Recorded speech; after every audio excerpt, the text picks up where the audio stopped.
เลื่อนดูข้อความเก่าๆที่เฮาเคยคุยกันไว้จะเป็นจังใดน้ำตามันไหลออกมาหากที่เฮาเคยคิด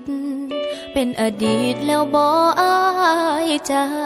คือคำถามที่ยังค้างคาอยู่ในหัวใจแชทที่เคยเป็นสีชมพูอยู่ๆมันก็เปลี่ยนไปอีโมจิเคยเป็นหัวใจทุกเจ้าเปลี่ยนแปลงตอนที่เฮาฮักกันใหม่ๆอ้ายแชทหาน้องทุกเศร้าทุกแลงแล้วเป็นยังตอนนี้อ้ายคือบ่ทักน้องบ่ทักกันเลยน้องลืมน้องแล้วบ่อ้ายสิหูบ่น้อคนรอมันเหนื่อยหัวใจ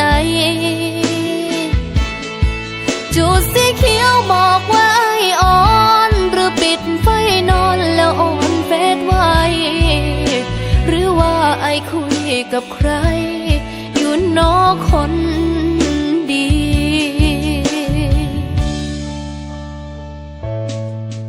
บ่แม่นว่าบ่อยากทักเจ้าแต่ข้อความเก่าเจ้ายังบ่อ่านหูอยู่บ่มันทรมานที่เป็นแบบนี้นั่งกอดเขาหน้าเงาใจเมื่อเบิ่งเมสเซนเจอของเธอทุกทีเพื่อจะมีวินาทีที่เธอนั้นทักน้องบ่ทักกันเลยน้องลืมน้องแล้วบ่อ้ายสิหูบ่น้อคนรอมันเหนื่อยหัวใจจุดสีเขียวบอกว่าอ้ายอ่อนหรือปิดไฟนอนแล้วอ่อนเฟซไว้หรือว่าอ้ายคุยกับใคร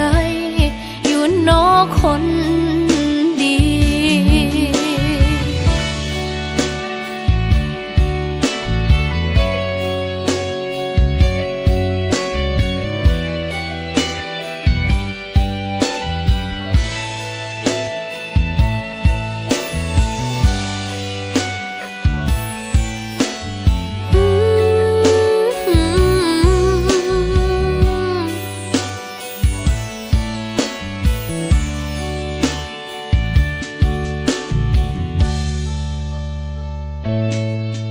บ่แม่นว่าบ่อยากทักเจ้า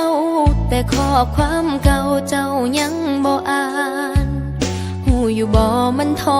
รมานที่เป็นแบบนี้นั่งกอดเขาหน้าเงาใจเมื่อเบิ่งเมสเซนเจอของเธอทุกทีเพื่อจะมีวินาทีที่เธอนั้นทักน้องบ่ทักกันเลยน้องลืมน้องแล้วบ่อ้ายสิหูบ่น้อคนรอมันเหนื่อยหัวใจจุดสีเขียวบอกว่าอ้ายอ่อนหรือปิดไฟนอนแล้วอ่อนเฟซไว้หรือว่าอ้ายคุยกับใครอยู่นอกคน